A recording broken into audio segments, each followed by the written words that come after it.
This is the Lindenwood Experience with your host, David Sossman, starting in 5, 4, 3, 2, 1.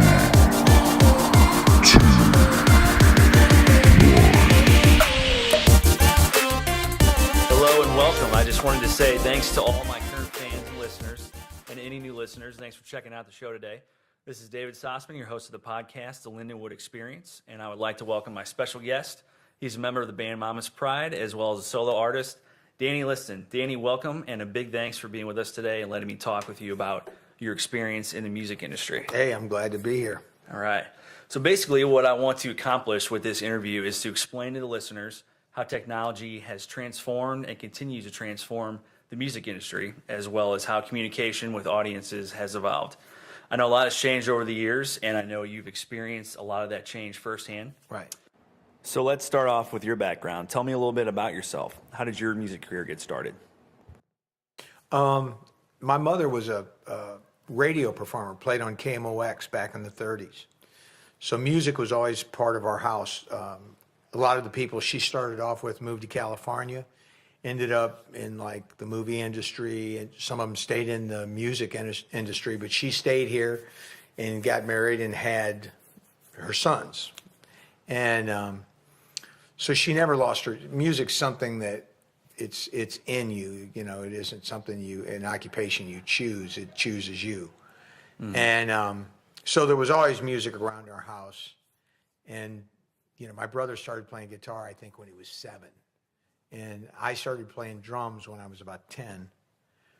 And we lived in a 2-family flat, and the landlady, by the time I was 14, we'd moved into this place, and she said if I continued playing drums, she was going to throw my mother and I on the street. So then I took up guitar. Yeah. Because she couldn't tell when I was playing. Right. You know, I played in various bands, matter of fact, the band Mama's Pride was the first all-white band that I had ever played in. Mm. And but my brother came back he had gone to California, came back from California, grabbed me and a guitar player I was working with, and we grabbed a drummer and a bass player and moved to LA in 1972 and put the band together. It was called Mama's Pride in honor of my mom. Nice. And we were in California for about 2.5 years. Then, oddly enough, because the club gigs out there, they wanted you to dress up and cut your hair. We thought, California, you know, we'll be able to do anything we want. Right. There's a much more free farm scene back here. Wow. So we came back here, hooked up with a booking agent out of Atlanta, Georgia, and started playing down south. Mm-hmm. And played a show with a group called the Outlaws that have had some pretty major hits. They had just got signed to a record company, and at a place called, what the heck was it called? River Rat, which later became Mississippi Nights. Their road manager called their management company out of Macon, Georgia, and said, you need to check these guys out. They signed us to a contract, and the next thing we knew, Ahmet Erdogan, the president and founder of Atlantic Records, who signed Ray Charles, Led Zeppelin. I mean, the guy's like an icon. And he personally signed us. He wanted to sign us in Tampa, Florida. We didn't realize how important he was. I kept calling him Abdul because I couldn't get Ahmet right. And he was cool with it. He goes, that's all right, kid. He goes, Otis Redding used to call me Omelet, so you're in good company. And anything that compared me to Otis Redding was cool. Yeah. But he came to St. Louis and signed us to a 5-record deal with Atlantic Records. That's awesome. Yeah.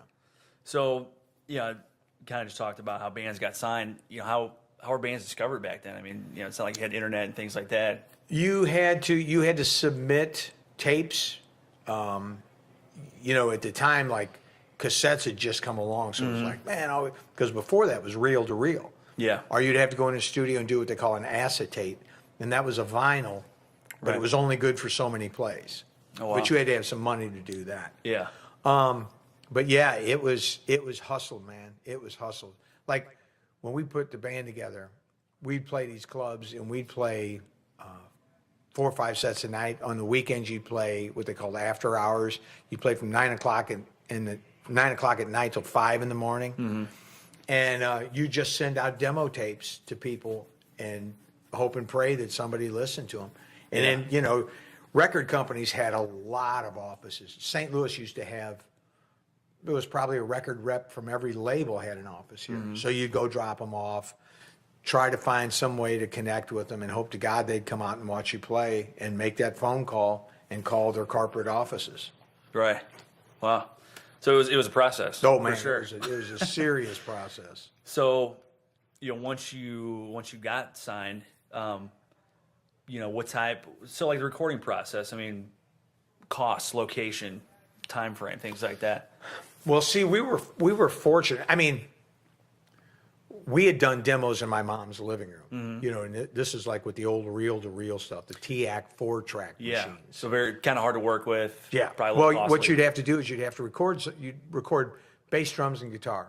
Then you'd bounce that down to one track. Then it would free 3 more tracks up. Wow. And then you would just continue bouncing stuff. And this is all in the reel-to-reel, huh? Right. Wow. And then when we finally got signed, we actually went to Miami to a world famous studio called Criteria. And we stayed at a place called 461 Ocean Boulevard. Eric Clapton had an album. And he had this house on there. It was like a mansion. Yeah. But that was still tape. You know, there was no digital back then. Right. So if they wanted to edit something, they'd have to take the tape and, you know, rock it back and forth and then hit it with a razor blade, tape it together. I mean, it Kind of like with old film and stuff like that. right. People Yeah. go, man, I miss analog. It's like, it was a long, expensive. Our first album cost us $56,000 to record. Wow. And that was in 1975. That's crazy. That's huge money. So like, and you're talking a little bit about the format, like records, tapes. You said tapes were kind of getting more popular when you guys were playing and stuff. You know, then I guess you had some radio play and things like that. Yeah, that was the big thing that you needed, was that you needed a distribution outlet, whether it was the label. It was almost impossible to do it on your own. Right. Because you couldn't send files across the country. You couldn't download something. Right. You know, so you had to have a physical guy that was walking it in to a distribution place, to record stores. You know, you had to have some kind of physical presence. Wow. Yeah, so I'm sure that got expensive and tedious, and because CDs, I mean, that even CDs like didn't become popular. It's like really the '90s. Right. So that was, I'm sure that probably changed things up a lot. So as far as communication, since you know I'm a communications major and stuff, Right. and it's very important for bands and musicians to communicate with their publics to grow your fan base, basically, right? So as far as like promotion and marketing, things like that, like live shows, I'm sure were a great way. That was the only way. Yeah, if and you radio, weren't like you were signed, saying. Yeah. you beat the road, man. So how do you continue to keep in touch with your fan base, communicate with them, and things like that? You mean back then or now? Yeah, back then. Touring. Yeah. I mean, you know, we were gone. We were probably gone 10 months out of the year. Wow. And I mean, we're talking about driving from Philadelphia to St. Louis to Macon, Georgia. You know, they used to call you a road dog, and that's what it was like. Yeah. You know, it wasn't glamorous. Right.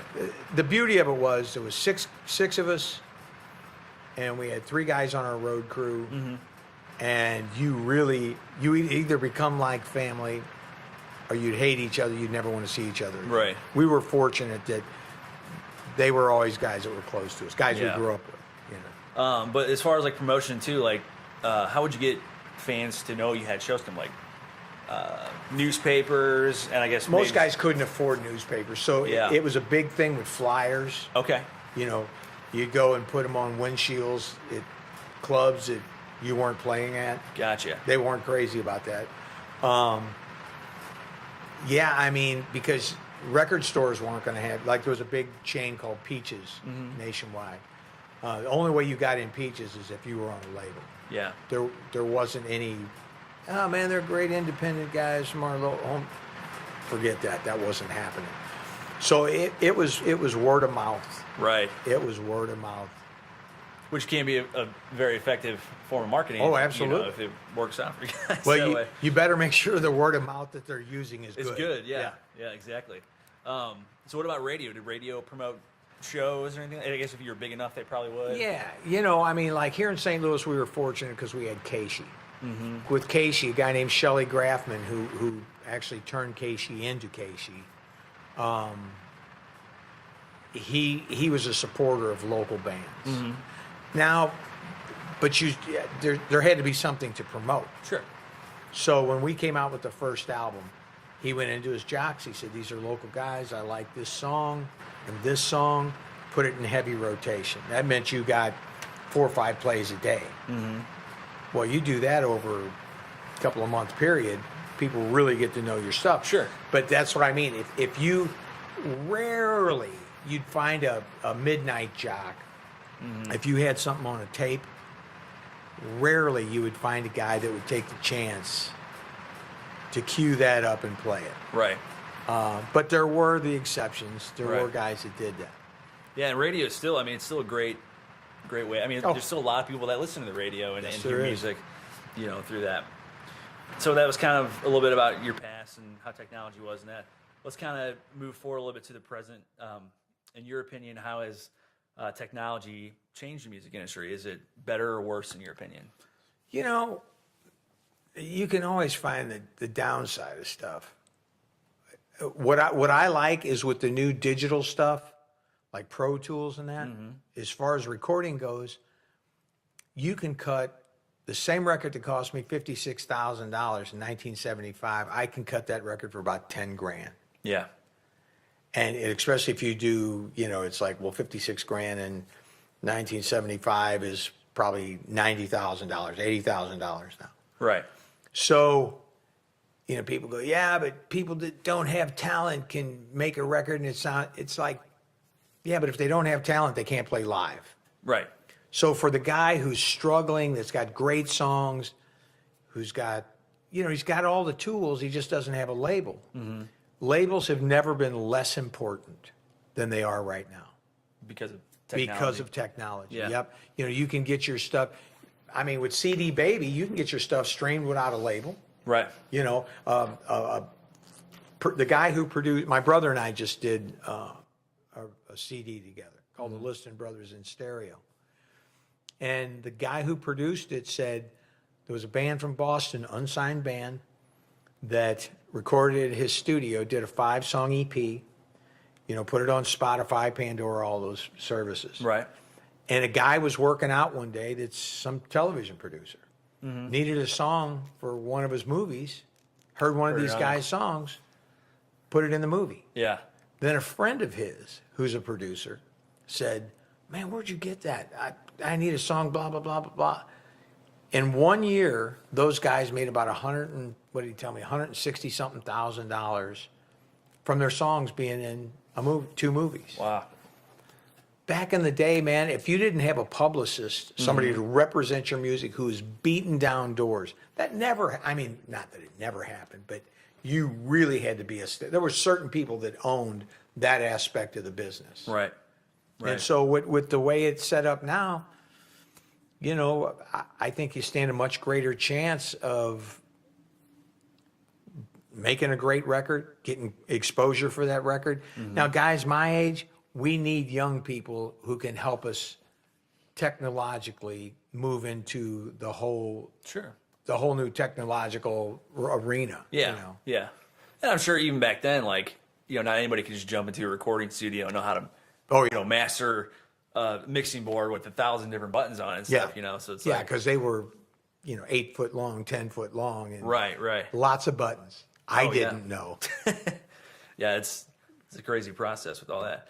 But yeah, I mean, even, I'm not a big pop fan, but even Justin Bieber was he was discovered on YouTube from just doing videos of himself on there. Right. And that's what a lot of these bands are doing now. They're self-promoting, doing their own, marketing and promotion, putting their own music out there on all these social media sites, YouTube, Facebook, Instagram, things like that. And, they're getting huge followings. Yeah. So in the recording devices and stuff, now you can buy a full home recording studio for under $500. Right.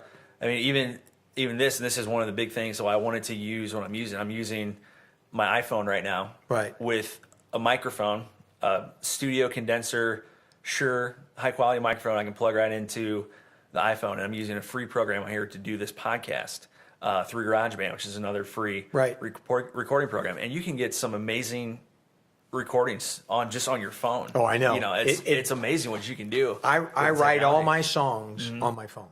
Yeah.